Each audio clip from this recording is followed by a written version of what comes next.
हरे कृष्णा।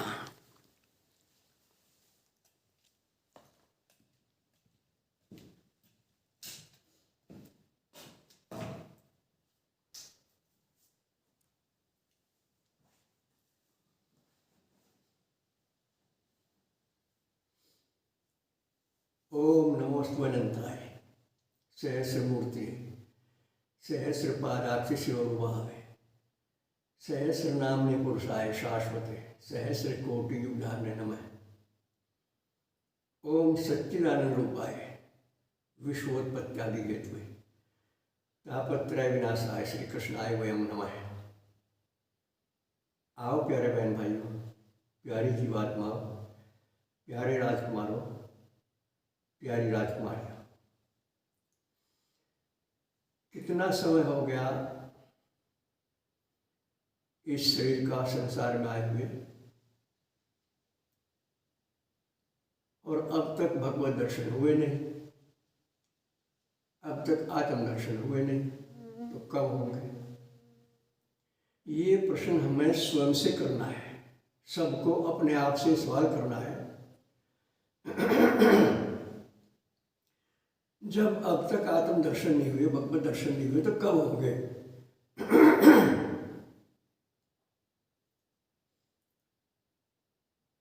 अपने हृदय में स्थित परम पिता परमात्मा से, परम गुरु परमात्मा से सच्चे हृदय से एकांत में रो रो कर प्रार्थना करें, प्रभु हमें इस माया मोह से बचाओ, हम तो उलझन में हैं, इस उलझन से आप ही बचा सको हमें। शब्द तो हमारे पास बहुत हैं, वाणी में तो बहुत नाम है आपका, बहुत अच्छी अच्छी बातें बोल देते हैं हम लोग, लेकिन हमारा प्रयोग नहीं है।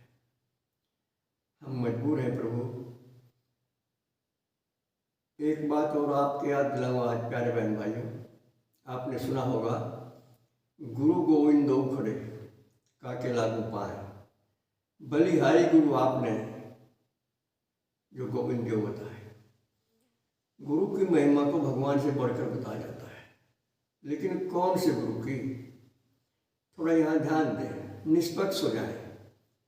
और हम भी आपको बार बार विश्वास दिलाते हैं, हम किसी की व्यक्तिगत रूप से या सामूहिक रूप से कभी निंदा का भाव नहीं आने देते अपने मन में। लेकिन एक सच्चाई है, गुरु की परिभाषा यह है जिसका अंधेरा खत्म हो गया हो, माया मोह का, जिसके काम क्रोध खत्म हो गए हो, लोभ लालच खत्म हो गया हो, और जो स्वयं भगवत दर्शन कर चुका हो, उस गुरु का जिक्र है यहाँ। आजकल के जो कथित गुरु हैं उनका जिक्र नहीं है। तो या तो सतगुरु हों ऐसे जो स्वयं प्रभु से मिल चुके हों, और वही हमें प्रभु से मिला सकते हैं, उन गुरु के बलिहारी हैं। इन ढोंगी पाखंडी गुरुओं के बलिहारी नहीं होने चाहिए। अगर इनके बलिहारी होंगे तो रह जाएंगे हम भी। कहीं पत्थर की नाव में बैठ कर पार हुआ जा सकता है क्या? पत्थर तो डूबे डूबेगा।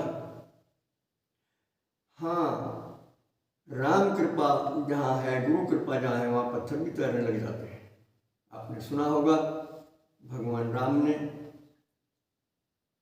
लंका की ओर जाते समय पार किया था पत्थरों के पुल से।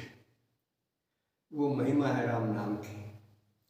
तो जहाँ भी ये महिमा है, जो राम से जुड़ा हुआ है, जो कृष्ण से जुड़ा हुआ है, जो शिव से जुड़ा हुआ है, जो भगवती से जुड़ा हुआ है, या तो उनकी खोज करें, और या फिर वे नहीं मिलते तो अपने हृदय में बैठे प्रभु ही तो हैं सब। यही तो गुरुओं के गुरु हैं, यही तो पिताओं के पिता हैं। तो इनसे हम अपनी असलियत भले ही ना बताएं, ये तो स्वयं जानते हैं। हम आपस में तो एक दूसरे को अपनी असलियत नहीं बता सकते। हमारा मुखौटा कुछ और होता है, हमारे अंदर कुछ और होता है। बार बार सुनकर भी कि शाब्दिक ज्ञान ज्ञान नहीं होता, ज्ञान होता है प्रयोग का। और ऊंचे स्तर तक आज देखने में आ रहा है, जनता जनार्दन में भी और शासन तंत्र में भी, कथनीकरण में भारी क्षमता जो भयंकर दुख का कारण है, और जाने अनजाने में हम उसी में फंसे हुए हैं। हम दिखावे की कर्तव्य पूर्ति करते हैं, भजन भी करते हैं, पाठ भी करते हैं, भक्ति का भी ढोंग रचते हैं, ज्योत भी जलाते हैं, सत्संग भी करते हैं, तीर्थ व्रत भी करते हैं, और हैं वहीं के वहीं। वो सुनी होगी आपने बात, वो नशेड़ी लोग जमुना में नाव चलाकर दिल्ली पहुंचना चाहते थे कहीं से। सब नाव में बैठ गए और खेलने लगे, पतवार चलाने लगे। सारी रात होगी पतवार चलाते चलाते। कहने के भाई अब तो दिल्ली आ जानी चाहिए थी। अब सुबह जो लोग शौचालय के लिए आए उसी गांव के, कहने लगे भाई हम कहाँ हैं, दिल्ली आ गए नहीं आ गए।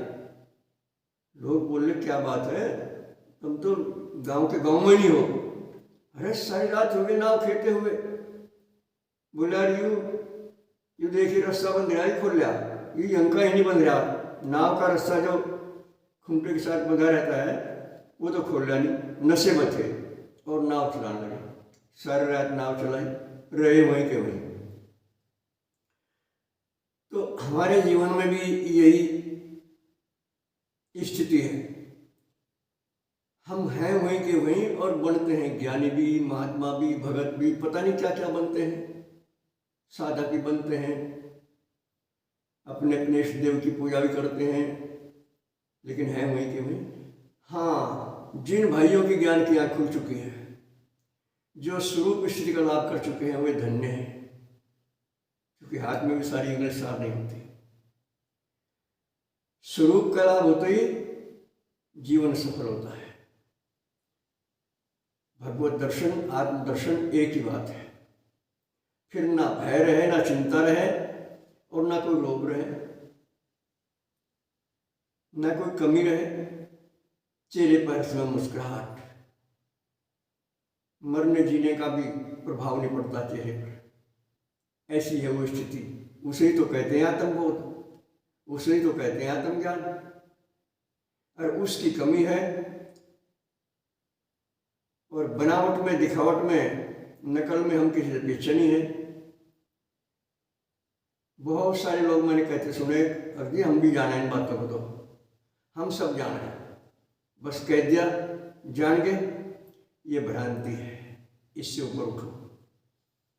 और इतना कीमती समय है मनुष्य जीवन का, एक एक सेकंड की कीमत नहीं दी जा सकती, और जो समय बीत गया वापस नहीं आता। तो हमारी भावना यही है, विवेक जगाइए, और विवेक का भूल कर भी अनादर ना करिए। बड़े लंबे चौड़े पैमाने पर विवेक का अनादर हो रहा है। बार बार कहने सुनने को मिलता है, कथनी करनी एक नहीं है। तो इन कमजोरियों को पहचानिए, और बिना समय बर्बाद किए आज ही अभी इस हृदय स्थित प्रभु के समर्पित हो जाइए। पेंडे पड़ जाओ इनके, जब तक ये अपनी ओर से कोई उपदेश ना करें, इनकी दिव्य वाणी इन कानों में ना पड़ें, इनके दर्शन साक्षात ना हो, तब तक इनका पेंडा न छोड़ो, तो निश्चय ही कल्याण हो जाएगा। इनकी हर परीक्षा में सफल होना है हमें। हर बार ये परीक्षा करके देखते हैं कि बाणी बाणी है, कुछ प्रयोग भी है। हम मिलते हैं बाणी बाणी में, प्रयोग हमारा है ही नहीं, इसलिए इनके दर्शनों से वंचित रह जाते हैं। तो प्यारे बहन भाई, उठिए, जागिए, और सच्चाई तो एक ही होती है। सच्चाई में दिखावट बनावट नहीं होती, झूठ में होती है दिखावट बनावट। और अपनी पहचान भगवान की दृष्टि करिए, शास्त्रों की दृष्टि करिए, महापुरुषों की दृष्टि से अपनी पहचान करिए।